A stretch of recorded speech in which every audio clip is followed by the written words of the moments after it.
Welcome to our detailed exploration of header tags in web content. If you've ever wondered how to structure your web pages or blog posts effectively for both readers and search engines, you're about to discover the art and science behind using H1, H2, and H3 tags. Let's dive into the world of header tags and learn how to use them correctly. Header tags, ranging from H1 to H6, are HTML elements used to designate heading and subheading on a web page. They are critical for organizing content, improving readability, and helping search engines understand the hierarchy and relevance of your content. Today, we'll focus on the three most commonly used tags: H1, H2, and H3. The H1 tag is often considered one of the most important header tags on a page. It's typically used for the main title and should clearly indicate the topic of your content. Think of the H1 tag as the headline of a newspaper article. It should be compelling and give readers an immediate understanding of what the page is about. Best practices for H1 tags include using them only once per page.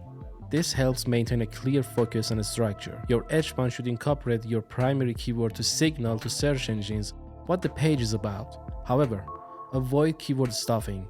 Make your H1 natural and user-friendly. Moving on to H2 and H3 tags.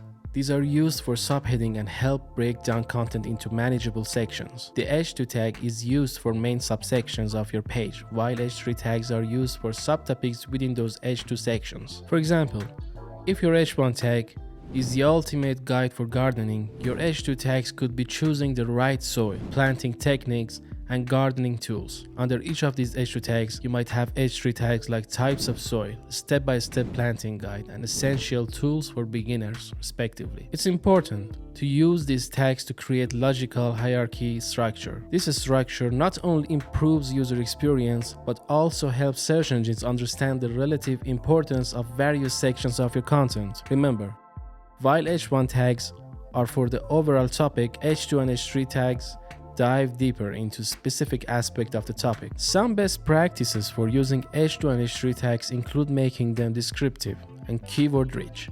However, they should always be relevant to the content they head and not just filled with keywords for SEO purposes. This approach helps both readers and search engines understand your content better. Also, maintain consistency in your header tags. Use similar style and tone for all H2 and H3s. This not only looks better, but also makes your content more digestible for readers. Common mistakes with header tags include skipping levels, like jumping from H1 to H3, overusing them, or stuffing them with too many keywords. These practices can confuse readers and search engines, leading to a poor user experience and potentially harming your SEO. In conclusion, header tags play a crucial role in structuring your content and making it accessible and appealing to both your audience and search engines.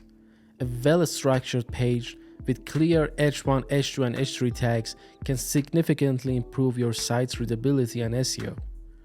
Remember, the goal is to create content that's easy to navigate and understand, both for users and for search engines. So, the next time you are crafting a content, pay attention to your header tags. Use them to structure your content logically and appealingly. This will not only enhance the user experience but also contribute to your website's overall SEO performance. If you like this video, share it with your friends. Thank you.